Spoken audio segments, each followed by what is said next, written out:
Okay, start. Let's do this. Let's do this. Do you want to kick us off? I did it Sure. last time. Yeah, okay. So, I'm Liam, that's Thomas, and today we're doing A Farewell to Arms. Um, Hemingway's second book, I think. Second published. Wait, maybe. Actually, I don't know. Something we There's should have known before starting. hold on. Wait, I think he might have published the bullfighting book. Yeah, Death in the Afternoon. okay, No, well, was published after. Um, second fiction book yes, at the very least. second Okay. published novel. It's about his experience in World War One, as the ambulance driver in the Italian army. It's got action, it's got romance, it's got a little bit of comedy. It's very sad towards the end of the book. Um, my overall impression, I really liked it. It's just kind of the same as the last one we did, where his writing is so beautiful, his characters are very real. With this one, I do wonder how much of it is fiction, how much of it is his real life. And another big question I had is he anti-war? This is almost some parts are definitely pro-war. They're like very. I see it as he's romanticizing his experience in the war, and there's certain passages which are very make this war very romantic, and there are certain passages where he is totally disgusted by war and really um again goes against his like macho man image. How about you? What did you think? Yeah, I would say it's very anti-war. Like the whole book is very well. I never thought about it being like being pro-war in the way that it romanticizes war in a way. It is a bit romanticized. Like he does make, well, he makes it sound beautiful and adventurous almost to go out to war. But at the same time, it's so anti-war. There's a that one passage where he talks about the one soldier being a patriot. Yeah, yeah, I know what you mean. Um, Yeah, and then he says every time we heard words like glorious or sacred, those yeah, words meant nothing to us anymore. right. Yeah. He's talking about on the posters and the officers sort of talking about the duty and patriotism and honor, and those things mean nothing. Or it's not they mean nothing. He's disgusted by them. He's repulsed by them. Um, yeah, that was definitely that was one of those. I was kind of shocked to read that. I did not remember that the first time I read this, and which was a few years ago. And I don't know. I was really surprised. I really did not remember any of that. hmm I also found it, like you said, very funny and also really absurd. Like, Yeah. I mean, there's this one part where I think it's his friend Rinaldi is asking him if he did anything heroic, like because he's trying to get him a medal. Yeah. And he said, "No, I didn't do anything heroic. We just got blown up while we were eating cheese." And it was, and it Yeah. just Yeah. made it makes war seem like, or yeah, it makes war in reality just seem so absurd. If like he takes that like zoomed out perspective of the whole situation, yeah, they just got blown up eating cheese. Like for what? What was it for? Yeah. Yeah. That's a great part. Um, I saved some part here. Night. So actually, my edition. I just wanted, as a side note, this is a Ar Arcataras Arcataras edition. These are the What is ones that are that? on. This is only available in Ontario. I'm pretty sure, and these are the like the cheapest classics you can get in Indigo. They're always like $1 or $2. Well, not $2, but like $5, $10 at most, and they're on that's my love. Okay. And they're always really cheap, and I love these editions. Look at this cover, right? It's like a very beautiful cover, and the whole premise of this, whatever this publishing house is classics made really cheaply, and they always do that, and all their covers are kind of plain, but I don't know, Hmm. the classics for like $5. It's great. Yeah, I mean, I got the one from Scribner or Scribner. I don't know how you say that, but Right. I think it comes with the original cover, I think. I think this was the cover Oh, that that's beautiful. Hemingway used. Yeah, it's quite beautiful. It comes with a like introduction by Patrick Hemingway and Sean Hemingway, and it comes with a bunch of extra material and notes and alternate endings and stuff, but I don't really read that stuff. I Are mean, those his it's brothers or something? no, it's I think it's his grandsons or his Okay. sons. Mm, I'm not sure, okay. but this it's a really beautiful copy, and I just like how it feels. I hate cheap paperbacks. This for some Yeah. reason, my copy of The Sun Also Rises is from the same publisher, but it has like a glossy finish. This has like a weird matte finish, and it feels so I good. like a Yeah, gloss. I like a gloss. I don't know. I like the matte, man. It's so nice. The matte kind of scratches against my fingers. I It don't just know. looks and feels so more premium than Mm. my other copy is just like shiny and I don't like it. Uh, We're just getting into semantics here, yeah, but yeah. I do We're like not. Yeah. a good book, like when it's, well published and the pages feel nice and all that. Yeah. No, that definitely affects the reading experience. Okay. Alternate endings. I'm surprised. What are the alternate endings? Um, I read one that was like uh really brief. It kind of just the book just ends like she died and everybody dies and you're gonna die too. And it seemed a little bit juvenile and a little bit like I don't know, very depressing. Wasn't that But the ordinary ending? That kind of because the my ending is like that, sort of like he's praying for her not to die and then she dies. Catherine at the end of the book. yeah, the this one ends a bit more subtly, I guess. He leaves the hospital and then walks out into the rain. Yeah. Yeah. It Yeah. doesn't end on this like Well, note of, but yeah. the novel does end on that note. Yes, but not Th- those exact words, I'd say. this leads to like another aspect of how much of it is real and how much of it is fiction. So Hmm. he was dating an English officer in the First World War, Hmm. and she doesn't die, and there's no kid or anything. He just loses her to an Italian officer. Hmm. And it's really interesting that he decides to, I guess it's almost in a way it keeps their love more pure. Like her love for him is not like if there's something wrong if she's leaving him for a Italian officer. At least in his mind, I mean, if you're getting broken up with, that's got to be something that you think about. And then in this version, she just dies and the child dies. That Mm. it's kind of strange that he decides to make that decision in this book. I guess it makes sense in the context of the book to make everything a bit more romantic. Maybe I don't know. What did you think about that? Yeah, I'm not sure. It does. Well, it is a work of fiction, and I'm just wondering how much this philosophy, like especially towards the end of the novel, that the world breaks people, and the people it can't break, it kills them.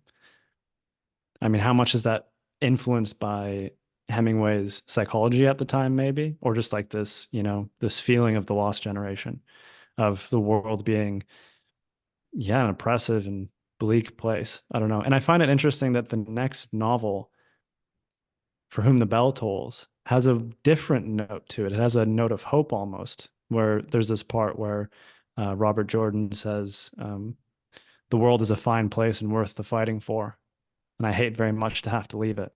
It's like almost the opposite of this book. It's so strange. Yeah, so it's really odd because he is leaving. I tried to Google this. I don't, he is a young man. He ends up in World War One fighting for the Italians. I was kind of trying to figure out if he had like Italian heritage. I couldn't really find anything. Do you know anything about that? No, I didn't do any background on that. I knew that Hemingway spoke French and Spanish. I didn't know that Right. he Yeah. spoke Italian, but he did drive an ambulance. Yeah.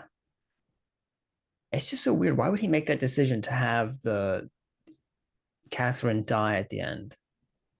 Mhm. Like if my friend was writing something and then that he did that, that's like a red flag. That's like something's up. Well, I spoke to someone who it was in this creative writing class, and he said something interesting. I wrote a story that was almost like everything turned out all right in the end. And he said that he liked books or novels about failure. He felt that, novels like about success were just too clean. I don't know. Mhm. Yeah, it's a tragedy at the end, but you kind of don't Hmm. realize it's a tragedy, but then it definitely becomes a tragedy in the last It um does. few And pages. I had mixed feelings about the book because the first like three quarters, I was like, this is maybe Hemingway's best work. It's so funny. The pacing is so good, lots of action.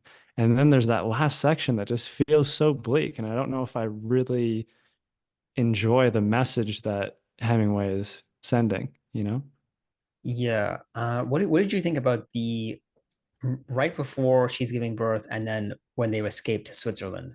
What do you think about that section? Because I actually like that section for its art. It's kind of boring, but the way he's describing the crunching of the snow and they're just relaxing. They're not doing anything, but it's very beautiful prose Oh, you mean once they've escaped to to Switzerland while they're in Switzerland. Switzerland? Yeah. Oh, and they're just like hanging out in the hotel Yeah. basically. Yeah. I thought it was really sweet. Yeah, it was nice. It was Yeah. quite I love that beautiful. part too.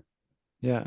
I really like the part right before that too, while they're escaping to Switzerland, because it's like this really stressful event. There's a lot of high stakes.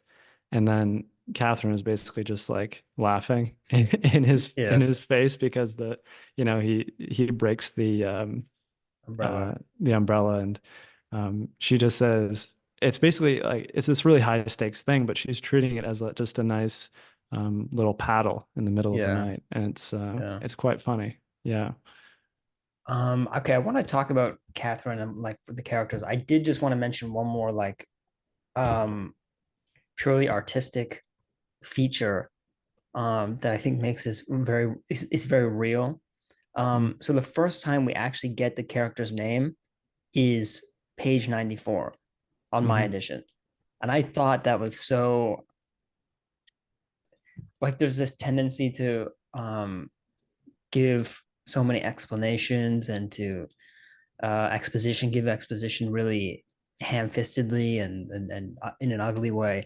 And he just doesn't do any of that. So the characters basically call him Tenente, which is I think lieutenant in Italian. Hmm. And then 94, which is like one of the first places he actually interacts with an English speaking character. And he's in the hospital. And we learn his name is Frederick Henry, Hmm. which is like, I don't know. I thought that was just amazing. It's very skillfully done. And I like that. Yeah, I agree 100%. I was just watching Star Wars Episode 1 the other day, and there's this scene. It's so bad. It's I don't it's like almost halfway through the movie, and Palpatine just says, uh, I'll take care of it. There's some problem happening in the storyline. Doesn't matter.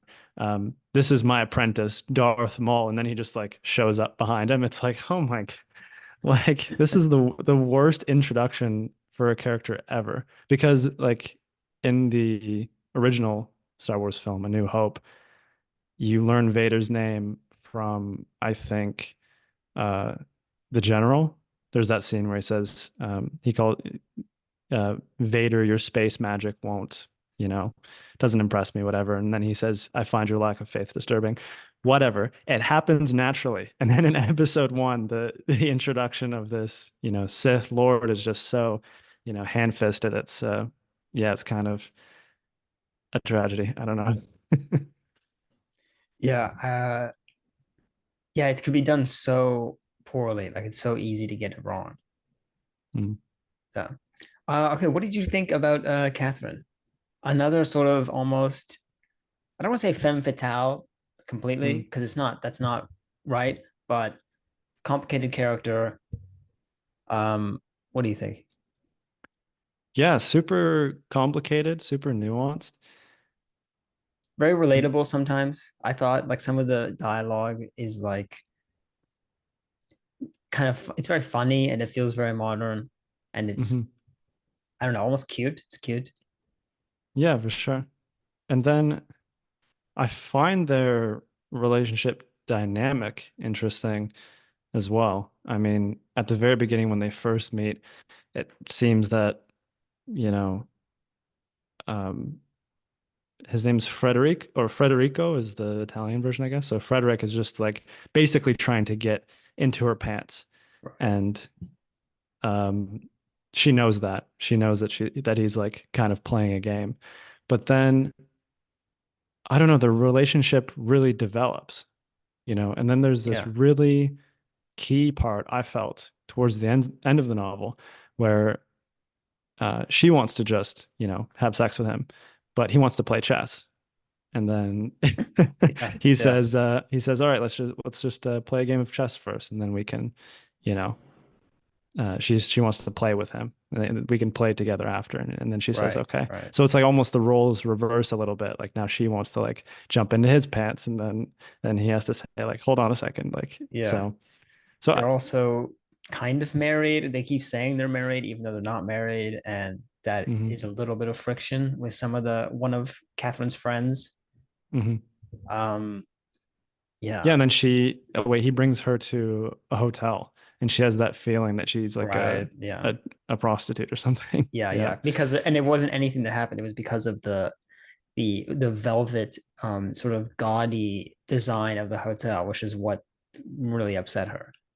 Hmm. Which I thought was funny, and it was an interesting detail. I like that. Yeah. And the relationship just started as something sort of fun and innocent, but it actually developed and blossomed into this like something that was actually quite real and quite Yeah. strong. Yeah. I fucking cried at the end of this book. I haven't I got cried teary reading a eyed. book. Like, yeah, it was Yeah. crazy. Yeah, speaking of this, myth of Hemingway's macho-ness, he cries, or not him, but Frederick Henry, the character Yeah. cries twice towards the end of the novel, Yeah. which is like, yeah, it's so touching. And I'm, yeah, Yeah. the myth of I, Hemingway being this sort of manly man, and like his character in the last book was an artist. He was a writer and wounded and also very broken. And now this character he cries twice. It's, yeah. yeah.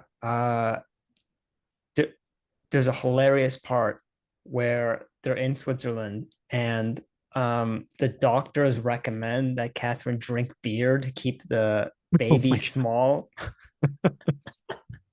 Yeah, I remember that. I was so shocked. I found that so funny. Like this isn't even that old. It's like 100 years old, and the doctors are telling a pregnant woman to drink beer to keep the fetus small so that she can give birth more easily. Yeah, I remember reading that. I was like, oh my God, this is And it was hard to read. I was like, oh my God, it's so crazy. poor kid. Yeah. Yeah. There's a really interesting passage in on my edition, page 180, Hmm. where Rinaldi and Henry are talking, and you sort of get like out of the corner of your eye, you sort of see a side of the protagonist and maybe of Hemingway as someone else that you don't really know. Um, as someone that has a side to them that they're not showing in this book. So he's brushing his teeth, or sorry, they're discussing what the tenente, the protagonist, what he does after he comes back from the brothel, and I found it really interesting. So he says, I remember this part. Yeah. "Yeah, so I know you're a fine, good Anglo-Saxon boy. I know you are the remorse boy. I know. I will wait till I see the Anglo-Saxon brushing away harlotry with a toothbrush." As it goes on for a while, but it's like you sort of he says that the protagonist is brushing his teeth, swearing and eating aspirin and cursing harlots, and like so he's very honest that there's a brothel in the town and that girls are a constant discussion in this book, Hmm. but it's never explicitly shown outright that he is like feels really guilty about that. And Mm. this passage I think shows that like he feels um he really regrets that doing that and going out with the Italian soldiers to the brothels. Mm. He never says it himself, which is interesting. Hmm. But another character says that. Mm. Yeah, you can really tell that the main character feels guilt for going to the brothels when he has to discuss it with Catherine. I Right. mean, I think there's two scenes when I think she asks how many girls that he's been with, and then he lies and says none. And then she says, "That's okay, you don't have to tell me. Like, I actually really don't want to know." Um, and then closer towards the end of the novel, where um, she asks him if he has ever had syphilis, but he says no, I've had gonorrhea. You can almost feel this like, um, yeah, this sort of guilt Yeah. underneath it. Yeah. I also heard that around this time he converted to Catholicism, Mm, and I don't know exactly how to feel about that. It's not really a Christian book. not Like at all. he has this connection with the priest, but no one would ever say, "Oh, Hemingway, he's a Catholic writer." That's not Yeah. really his thing. And yet I once I knew that, I kind of saw some of the lines, some of the echoes of it in the book. Mm, His connection with the priest, his guilt, his not living up to what he thinks he could be. yeah, there's a part or a passage where he tells the priest that he only feels religious at the night, like during the nighttime, Yeah, yeah, which is so relatable, I think. yeah, yeah. That's good. He only feels this sort of religious feeling during the bad times or the Right, dark times. Yeah. right. Yeah. Um, oh, I had another point to make, but I forgot. Mm. Yeah, there's also this other part where he says that very unchristian. Uh, he says that both of their lives, him and Catherine's, would be better off if this baby were gone. Like basically Right. Yeah. almost implying abortion, which is very, very un-Catholic. I don't Yeah. know. I don't feel like it's an atheist book or like an anti-religious book, but there is this sort of almost battle with religion and religious feeling. Yeah, definitely. And then Hemingway, or not Hemingway, but the main character, Frederick, he almost envies the priest in a way that he has this sort of love of God and this relationship with God, and he wish he could have that.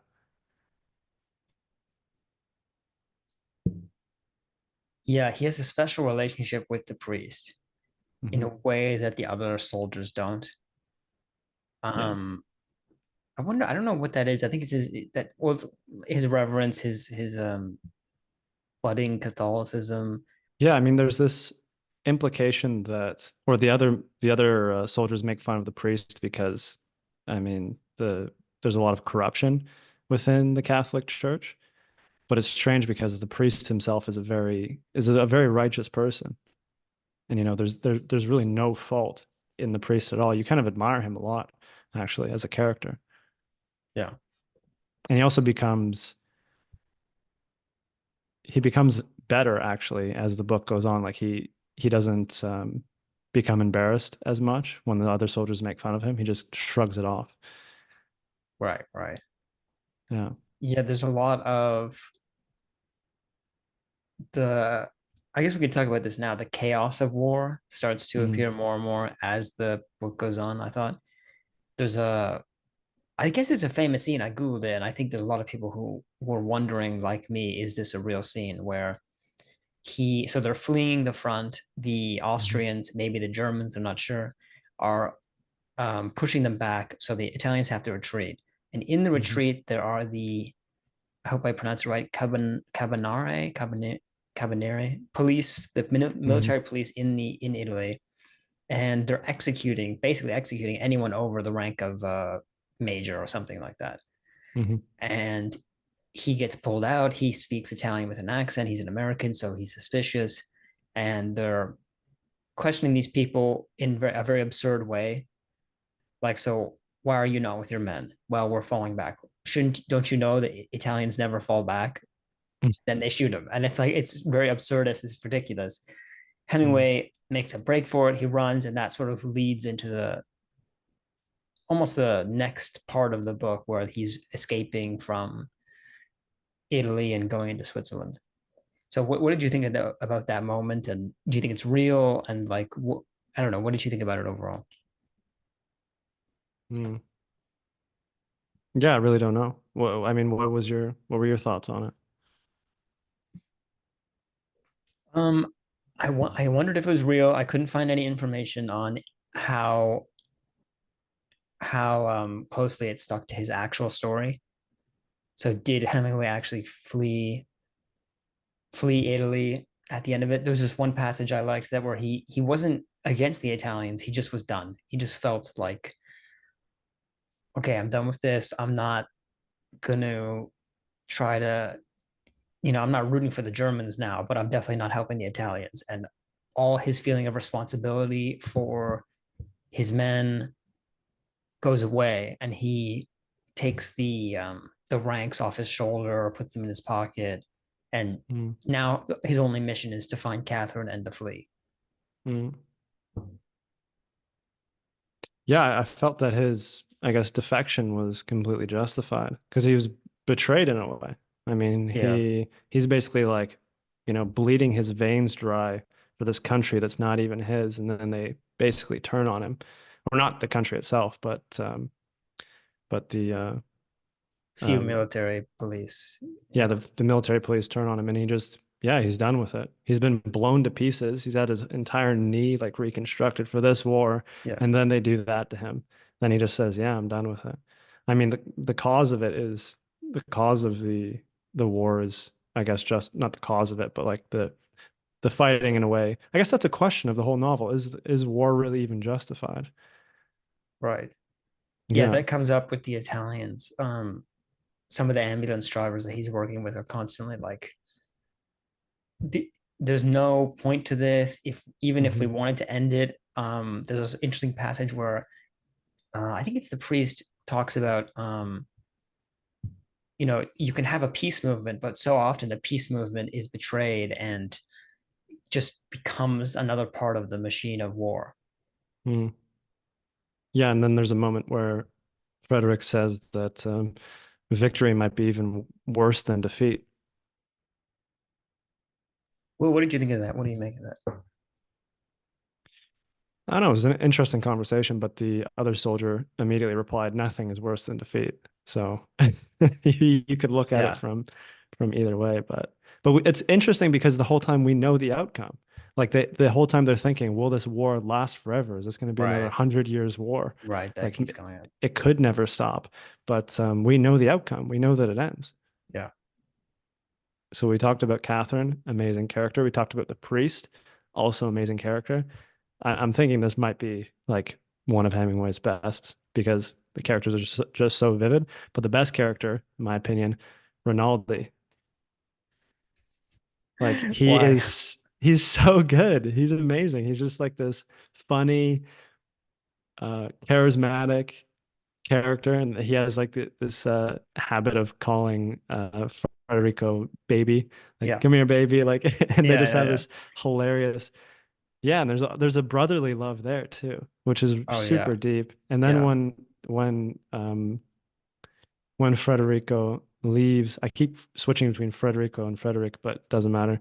When he leaves the fighting, the only thing he thinks about is that he's wondering if the priest and Rinaldi are safe.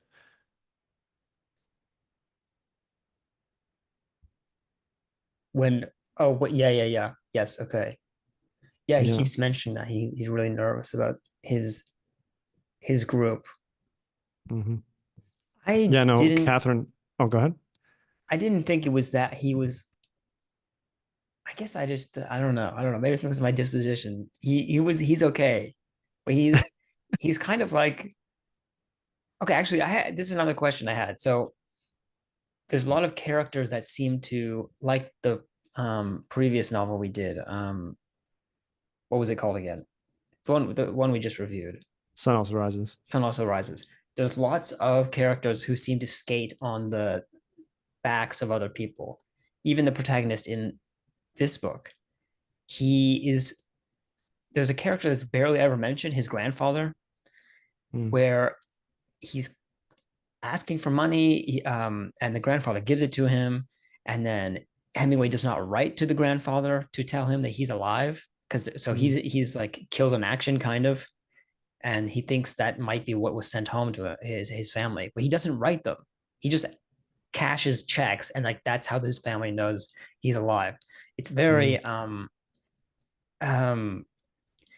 it's a moment of I felt I like saw a part of him that was really ugly and very selfish. you mean the main character? Yeah, Henry. Yeah. Henry. Yeah, I think, yeah, I agree. But it's also like understandable almost. It's like he has an understandable disposition. He has this feeling of alienation, I suppose. Like a bit of the same feeling as the character from Soldier Home in the first in the in our time, the first book that we read, you know. It's I like he saw. feels this duty that he should write home, like he has to write home, but he just like he doesn't want to. Yeah. And Yeah. there's a brief mentioning that like because they quarreled and they quarreled so much that Right. he kind of just broke things off and he didn't really feel like and there is no love between him and his family, which is interesting because he has so much love for the priest, for Rinaldi, for Catherine. Mm, yeah. What I also and another this question keeps coming back up. What like was this real life? Did he actually have his friends in the his ambulance drivers that he's in charge of? Did they really love him? Did they hate him? Um, Mm, there's another scene I wanted to ask you about that. He picks up these two Italians, um, and they're not officers; they're below him, mm, and they refuse to help this little crew as the ambulances get stuck, and then mm, they sort of start walking away. He orders them to help, and then he mm, ends up shooting one of them, and the other one gets away and flees. mm, And it's very um it feels justified in the flow of the novel, mm, and it's not mentioned on it. It's very well done in trying to illustrate like human life is worth a lot less in mm. wartime. Yeah, maybe. I don't know. I felt that well those there were sergeants, I think. And Yeah, I he think so. and yeah, they didn't like Frederick or his crew from Yeah. the very beginning. And So, they and he could saved tell. he their crew saved these guys, and then when they need help, the two sergeants abandon them. Mhm. And I kind of felt it was deserved to get shot at and one of them die. Like in the context of the novel, I was like, oh, these people are a terrible people. Yeah, they were kind of scumbags. Yeah, Yeah. yeah. But it is. Speaking of that part of the novel, though, it's interesting how Hemingway grapples with failure again. Like, I mean, there's the failure of at the end of the novel, like the death of. Well, there's nothing he can do. That's completely out of his hands. But there's this one part where Federico is sitting and he's thinking, I had two jobs. Like I had to um, get get these trucks back, and I failed. And then I had to get my men back and retreat, and then I Yeah. also Yeah. failed. And so everything, his whole, his one occupation as a leader and a lieutenant, he completely failed at it.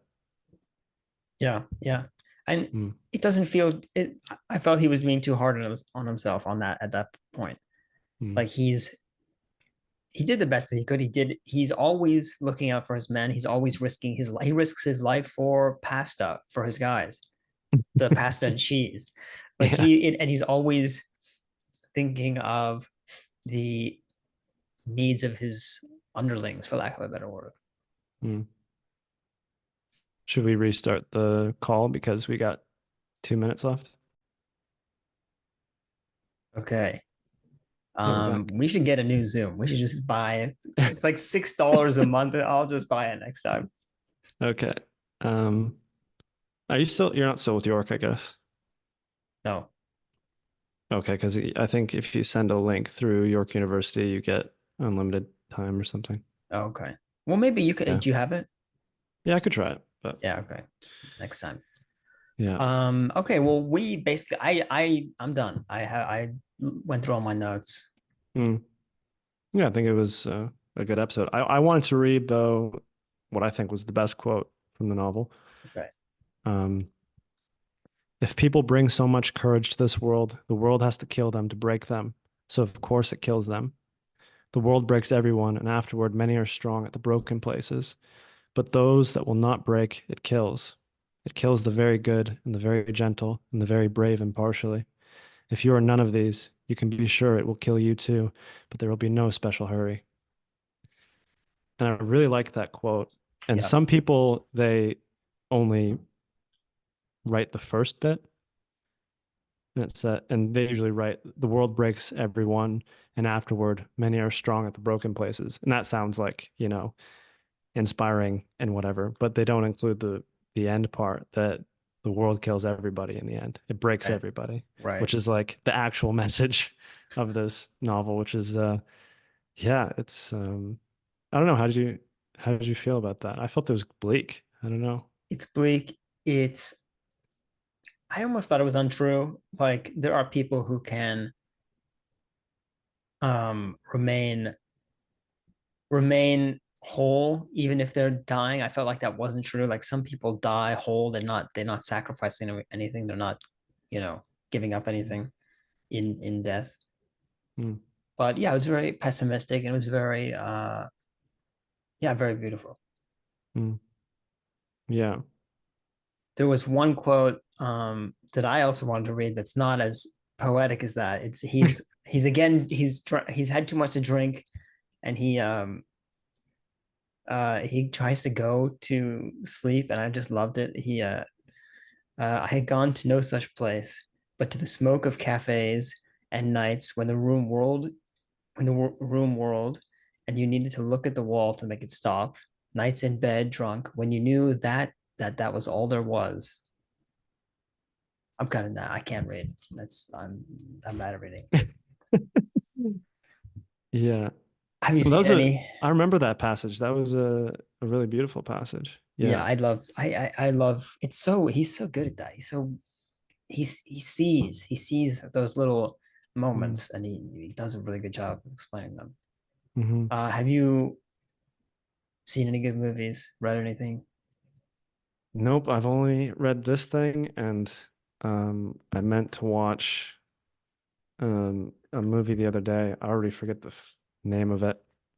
Um, but I did watch, yeah, Star Wars the other day, and um, I'm planning on rewatching the whole series. Well, not the whole series, like the six films, and Right. maybe a bit of the Clone Wars TV show. Um, yeah, I don't know. It's but I rewatched the first not well, episode one, I guess. It's Right. Is it good? technically. You It was, yeah, it was okay. It was fun. I don't know. I felt, well, that is the most hated Star Wars right. Okay. episode of the prequels, and Yeah. yeah, it has a really bad reputation. And there are some really big problems with it. Like some people criticize the introduction of the metachlorian count. Right. Like like the Force was supposed to be something that was you know, undefinable, or you weren't supposed to be able to calculate the exact power of an individual, but then they introduced this concept that it's like this biological thing rather than almost a metaphysical thing. So yeah, it had its problems for sure, but I didn't feel like it was a bad movie. And but I mean, a lot of the dialogue is a bit awkward and stunted, and um, but and it has its like funny moments, I suppose. Like the amount of memes that have come out of that movie is like insane. Mm. But yeah, I didn't mind it. What about you? I don't think I've seen anything of note. What did I read? Yeah, nothing. Got nothing. You got nothing. What do I have? Oh, okay. So on the theme of talking about writing, Mm, we which we did last week. I do you know Brandon Sanderson is a science fiction writer who's kind of famous, and his every time I Google like how to solve a certain problem with writing, it's like his lectures get recommended, and they're all free on YouTube. So I in he's helping me procrastinate in that I'm just not working and I'm just watching these lectures, and they're kind of helpful. They're kind of interesting, and he's like very nerdy and talks about Star Wars and stuff like that. Mm, Some of it I don't agree with, and it seems weird, but it's kind of technical. It's like okay, you have to have if you're leading a reader, if you set up the tone for a romance or something, you can't just switch it to you know have some insane horror movie or something like you have to be consistent. You have to learn how to pay off um a build up. You have to learn how a character arc works. It's kind of like that. mm. How's writing been for you? Writing has been, I guess, the past couple weeks non-existent, pretty much. Well, I've written a little bit, but nothing creatively. Um, I want to get more into that once I'm finished writing this Right, stupid thesis. you got that, yeah, assignment. Yeah, I got that assignment. Yeah, no, I don't know. I got a lot of good writing advice from that um, creative writing course that I took. And the prof that taught it, he didn't even really, exactly write the genre that I would read, but he did offer good advice on writing. And it's because writing is it's a craft. It's an art. Right. It's There's almost it feels like sculpting in a way. Like you have to like mold something for it to be what you want. If you write exactly what happened to you as if it actually happened, um, there's no recurring themes. There's no, you have to create right. a narrative. You know what I'm saying? I heard this really good quote that was like, um, life is stranger than fiction because fiction has to make sense. Mm, You have to you if you're just describing life and you try and be as loyal as you can to it, it's so boring. It's not going to make any sense. There's going to be it doesn't work. And I feel like I almost feel tricked a bit because mm, I love Shakespeare. I love the poetry and the intense moments in some writing, and it's I've noticed that that's completely different from the work of making a story that makes sense. Like having a structure is a completely different thing, and learning those skills is completely different from like I don't know, maybe you went to the bar and then you come back home and you have like this one perfect paragraph which you think is perfect, and then but that's not anything in and of itself. You have to make if you're trying to write like anything like what Hemingway writes, you have to have some story. You have to learn how to build a character or show setting. What is this character feeling, and have it make sense and not be completely confused. mhm. Yeah, and I mean, if you're finding value in the lectures of Brandon Sanderson, I think I've heard of him for sure. I might have seen his books around. A friend of mine really likes sci-fi and fantasy. Not really my cup of tea, but I'm gonna give The I'm Lord of not the really mine Rings either. a shot, and I'm gonna give Harry Potter a shot Yeah, eventually. we I should just do want to Harry know. Potter. Yeah, we should do Harry Potter. I just want to know. I don't care about like, if it's satanic or like all the stuff around J.K. Rowling or whatever. I just want to know if it's good because I never read them growing up. Like like a Mm, lot of people I knew around me read them growing up, especially girls. I don't know. That was my right. feeling. It was the people that were really into Harry Potter that I knew were mostly girls, and I was really not into that. I was really into.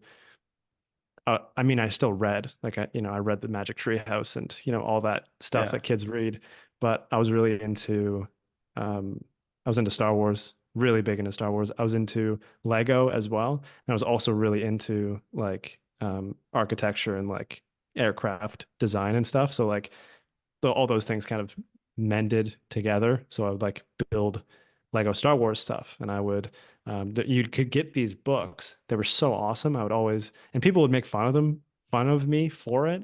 When I was a kid, you could get these books that were the Star Wars like aircraft, like all the different ships or like the space stations, and it would cut it into segments and like show you the actual inner workings of these like sci-fi spaceships or whatever. And I loved reading these books when I was a kid, and people just make fun of me for it like mercilessly.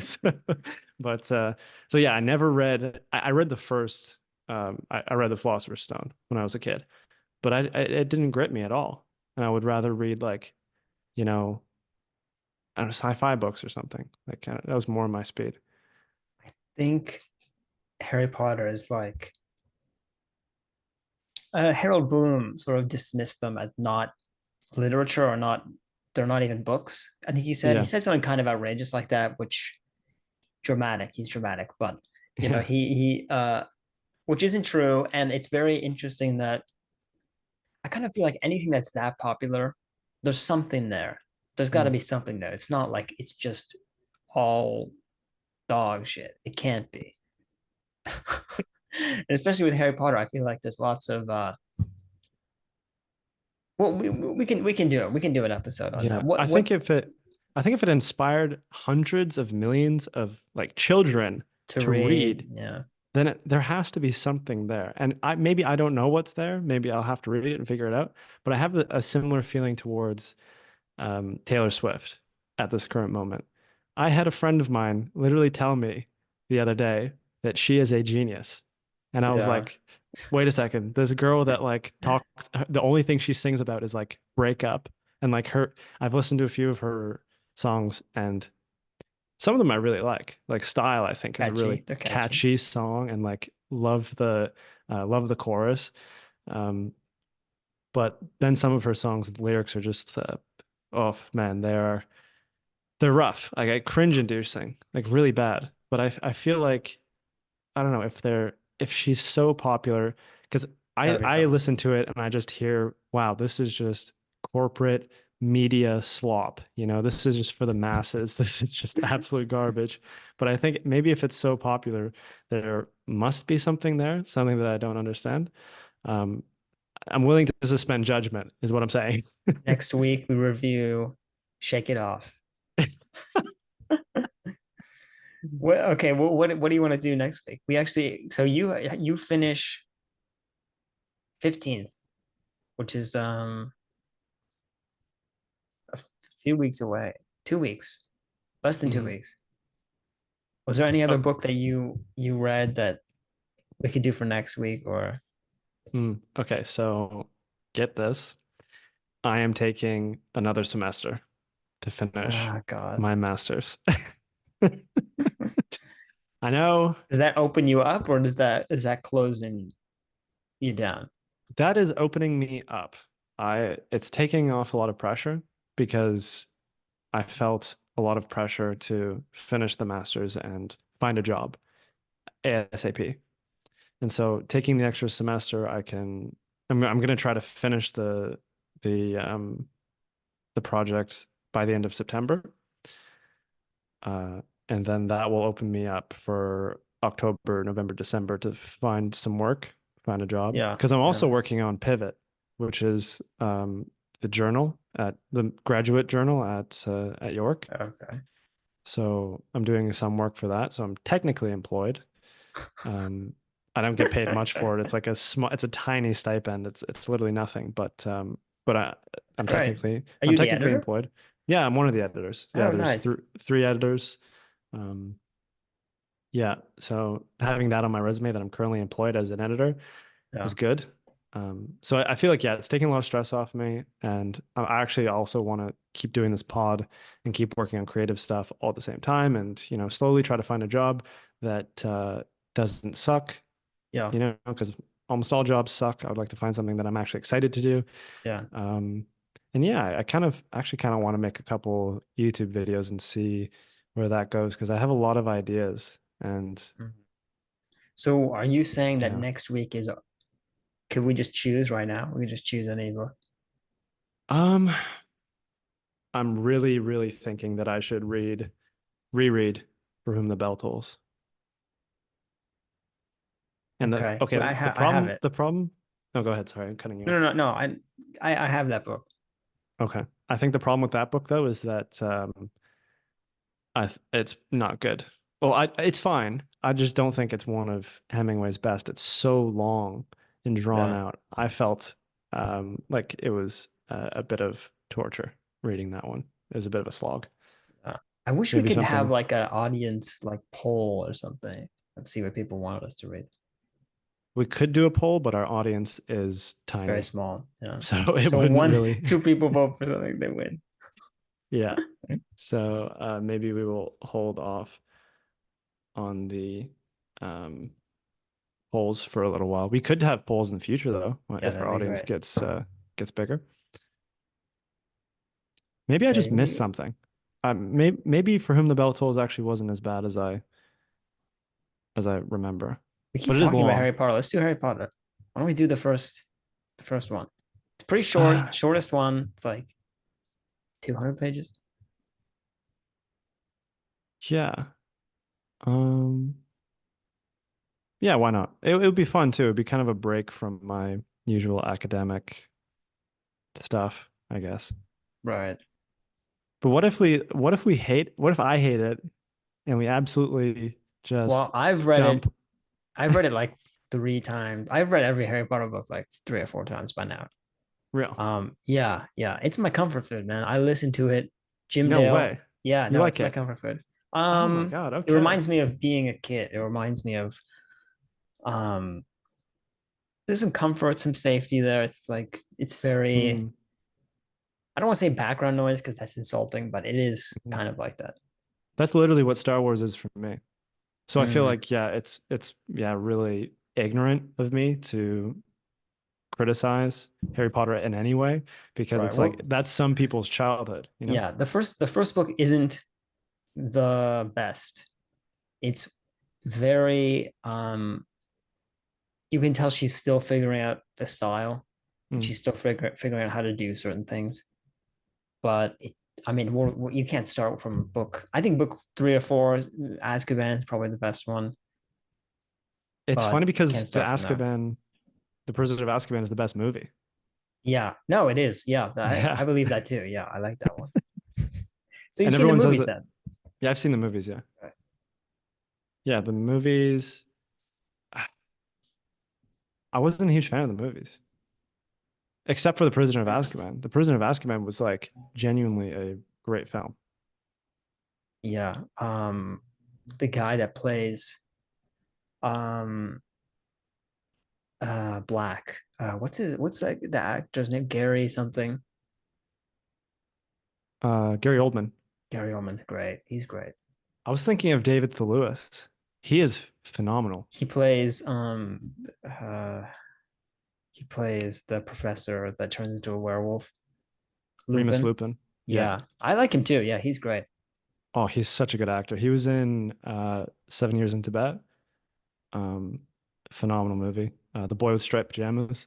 There is a version of Henry the Fifth, Henry the yeah, Henry the Fourth, part one, I think, where Mm, Vernon, Vernon, the Harry's stepdad. What is it? No, not stepdad. Uncle. Harry's uncle. mm. He is he plays Falstaff. Wait, David Lewis plays Falstaff? Let me Google David Lewis. No, David Thewlis. Thewlis. Richard Griffins Richard plays. Griffins. Yeah, you'll recognize him as soon as you Google him. The giant fat guy with the mustache. Oh yeah, that dude. Oh, He's a okay. Shakespearean actor. Crazy. He I know. plays Dudley's dad. I forget what. Yes, yeah, yeah, yeah. Vernon. Yeah, Vernon. Okay, okay. Um, and That's his cool. yeah, you can go down this rabbit hole. There's actually a bunch of the cast, because they're all British. Half of them are like, or more than half are British actors. There are a Mm, number of people who appear in different adaptations of Shakespeare that I don't know. Okay, I'm losing focus here. We that's fine. Also, David Lewis was in Kingdom of Heaven. The director's cut of that film is fantastic. Kingdom of Heaven. Yeah, that's I Ridley keep Scott. this movie. Okay, I keep seeing all these like reels about Kingdom of Heaven. I never know what they are. I'm always confused as hell. Yeah, no, you should This thing watch is that film. all over social media. I keep hearing about it. 2005. I thought it came out recently. No, no, it's an older one. Keep It's seeing great. Yeah, clips I about it. mean, Orlando Bloom is a terrible actor, but I mean, Liam Neeson, Eva Green, Edward Norton, David Lewis. Yeah, man, the frigging this cast is yeah, it's incredible. Yeah, Jeremy Irons. Oh, he's great. yeah. Anyways, love David Lewis. Right. Okay. So Um, what? Oh, okay. what else is going on in your life, man? We have to have a life Um, update every time. we looking for jobs. Apparently, it's one of the worst job markets in since like 2008. Which, like, okay, the CNE, the CNE in Toronto, Yeah. they got like 10,000 applications Oh my for God. all their jobs, and it was like it's a big story right now that like just everyone's applying to anything that pops up, and the CNE popped up, and then they got flooded with applications. It's crazy, man. I mean, And it could get worse. also, That's the thing. That's what I'm like. I'm optimistic, but it could get way worse because I mean we know it can get way worse. yeah, I mean, maybe we are setting ourselves up for another recession. I don't know. I think we're already in it. I think they're just. I don't know. I don't know what is happening. I'm not an economist. I don't know, but it feels like it's already here. Yeah, man, it feels pretty bleak. But that's another thing I read an article on though recently was this like climate of despair or nihilism that's being perpetuated basically all over social media and TikTok that like life basically sucks now. Everything was better in the past. Um, um, we're never gonna. It's particularly prevalent in our generation. We're never going to be able to afford a home. We're never going to be able to afford to have a family. Yeah, it's just this climate of despair that's really prevalent right now. And I don't want to fall into that, honestly. I think that might be a psyop. I don't know. Yeah, I don't want to fall into it either. I mean, what's the alternative is to to be that. It's just I don't know. Yeah. It doesn't make any sense. Like if you have to keep trying. It doesn't. You can't give up. Mm. Yeah, 100%. Um. Okay, we've been rambling on for a while. You're gonna end No, it. what you didn't even say like what's going on with you? I just. What do you mean? That's it? No more I mean, jobs? I was one of those people who applied to CNE. Um. You're one of the 10,000? Yeah, I'm one of those. Uh. I don't know. Reading. I mean, if reviewing books is really fun. If Mm. like that's I love. This is really great. Mm. Um. It's kind of sad to see all of these. There are people online that are writing, that are creating things, that are doing YouTube videos that are really high quality, and they get 400 views, and it Mhm. seems really random who succeeds and who loses. Yeah. So I don't know. I was thinking about that, Yeah. but Yeah, I don't know. I feel like I've been watching a few YouTube videos recently or specific channels and yeah, they're putting out a lot of there's a lot of quality content on YouTube. It's kind of crazy. And then I watch something like the Paris Olympics opening and it feels so amateur. It's like you guys have such a massive how is this so bad? I get better quality out of like people that have no budget like on a YouTube video anyways. mm, Um but I think it's just quality over quantity, you know? if we produce a genuinely quality podcast and take our time with it and enjoy it. I think people will come eventually. Yeah, we just got to keep going. Right. Okay. So Harry Potter, we doing it? Yeah, let's do it. We're I releasing mean, it I here. We're can't. gonna tell. Yeah, I would like to. Yeah, I would like to take on like more difficult books later. Yeah, Like we're gonna do Shakespeare. We'll do yeah, like Hitchens. Shakespeare. I'll force you to read a Hitchens book. You God damn. know, Okay. that'll be fun. And we'll do the But that's not Bible. literature. What?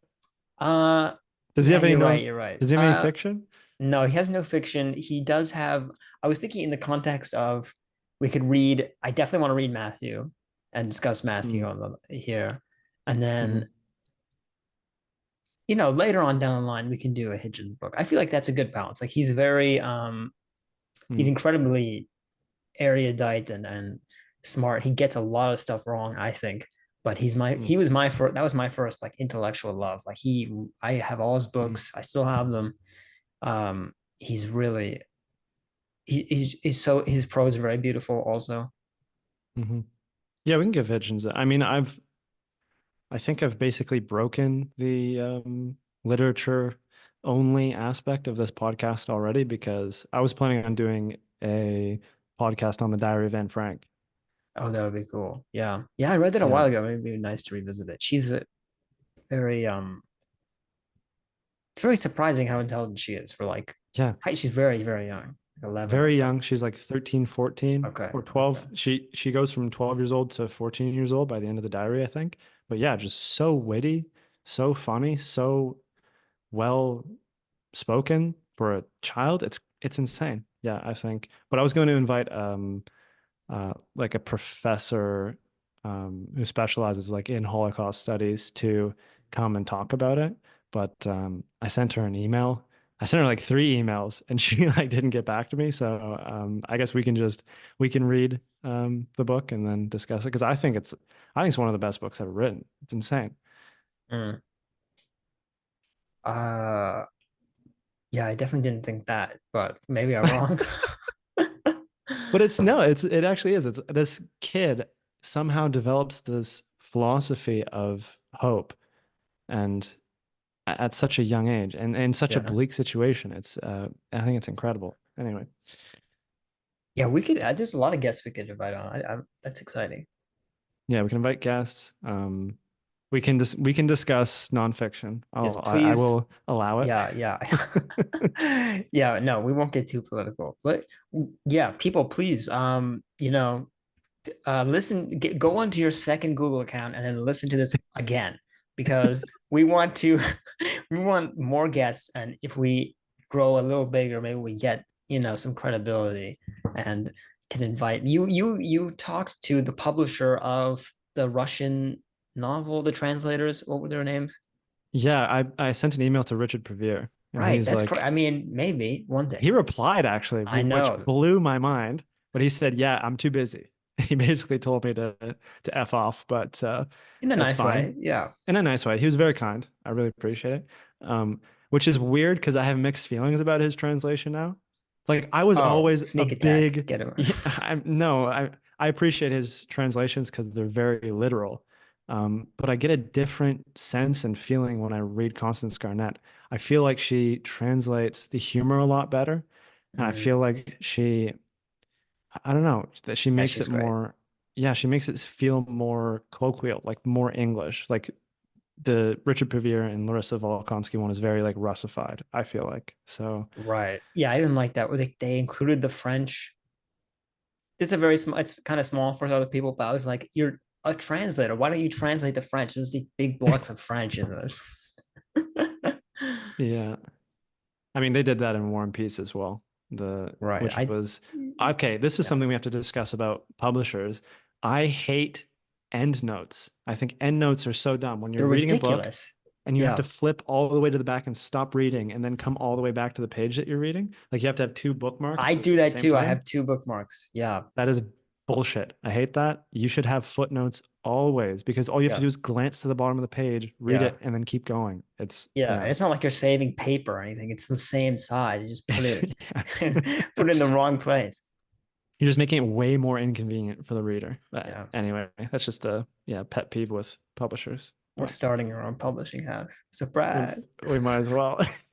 But yes, anybody listening, the best thing you can do, yeah, is share this podcast with people you know. And if you want to get in touch with me, like Instagram is the best way to do that. Like we have an Instagram account, Literature Only Podcast, and you can send Okay. me a direct message. I use that Instagram account like quite often. So I'm gonna try to use it Okay. every day. Actually, I'm gonna post quotes and maybe throw in some memes. Yeah. Um, There it yeah, is. yeah, that's it. I mean, yeah. Okay. And if you're watching this on YouTube, man, hit that subscribe button. You know, There it is. if you listen this far, like how could you? Anyways, I'm surprised if anybody did listen to it this far. Like that's Yeah. you have a much longer attention span than I do. Yeah, subscribe, like, comment, Yes, share, please. please. We would love that. And yeah, that's pretty much it, dude. It's a Harry good Potter podcast. next. Yep. Okay. Yeah, good podcast. Hell yeah. Yeah. Okay. What we need some sort of sign off. I'm like trying to think of something right now. Mm. Thanks for listening. Okay, that's good. Thanks. That's it. Thanks for Thanks listening, for everybody. listening. Appreciate it.